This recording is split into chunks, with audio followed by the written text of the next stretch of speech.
Hey guys, it's Derek with Molo, and today we're going to be continuing the myofascial release series, specifically on the glutes. So the glutes contain three muscles. One you've heard of, glute maximus.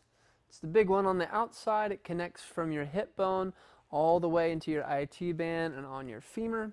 It helps you extend your hip, and it also helps you laterally or externally rotate.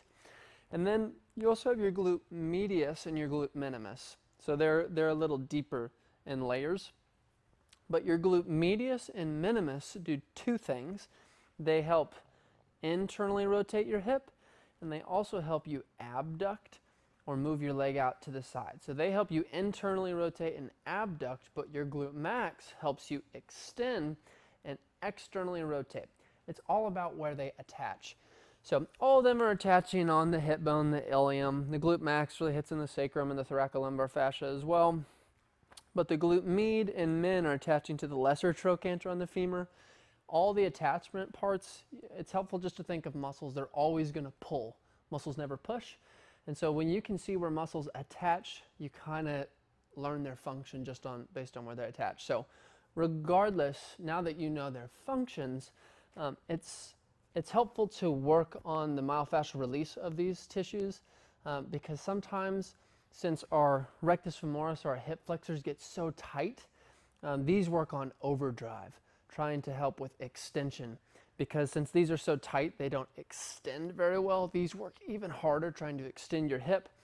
And if you don't have a lot of hip extension because these are really stiff hips, or maybe you have weak glutes, then you get a little lumbar extension in there as well.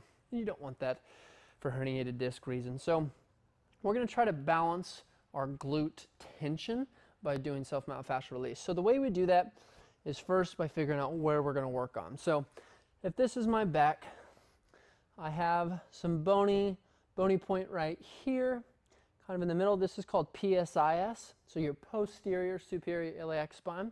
And then I'm going to run up this circle, kind of, or this round bone. It's called my iliac crest at the top. So what I'm going to do is from PSIS all the way up to the top of this, right in here, that's where I'm trying to cover. So your glute isn't just here, it comes all the way up and attaches right in here. And so we're going to start at the top and work our way down until we get to about right in here. So I'm going to use a medicine ball first, and what I'm going to do is sit on it. So we're going to try to look for some painful spots. So I'm sitting on this ball, and I'm going to start all the way at the top of my hip like we found out earlier. So here, I don't feel much, but if I want to stretch these muscles out, I just put my hip in external rotation. So now I'm stretching my glute medius and glute minimus muscles, and they're in there, and I'm going to feel a nice big stretch. And I'm going to inhale through my nose, exhale through my mouth. I'm going to stay on this until the pain goes away or the uncomfortableness. Just keep breathing. If it's too painful, you can throw a towel over it like so. You just throw a towel on and you get back in that same position you were in. And you do not want to go above the hip. You're trying to stay below it. So find that bony part, get it in that glute. Right there is feeling good. Come down to my elbow, throw my leg up there. I can kind of stabilize here. But I'm just going to breathe. As soon as the pain goes away, I am going to just move a little more down. And you can explore any which direction you want. You're just trying to find all the spots on your glute that you're feeling pain. You know, and if right there you're feeling it, if you have to lean back a little bit, stretch it out. If you have to internally rotate and stretch your glute max, you could do that too. I can twist, I can breathe. But you're just finding all these spots, and you're going to sit on them until the pain goes away. You might sit on it for 2 to 5 minutes. You might sit on it for 20 seconds on a spot before the pain goes away. But regardless, you're sitting on it until the pain goes away. If the pain doesn't go away by 2 minutes, that's when you throw a towel on.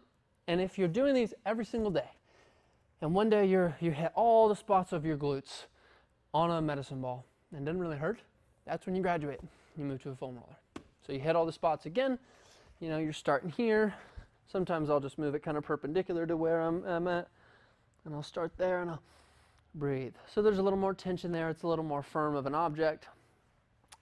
Once you hit all the spots there every single day, and you're like, oh my gosh, I don't really feel much when I do this anymore, that's when you graduate to a lacrosse ball. So 2 to 5 minutes, both sides.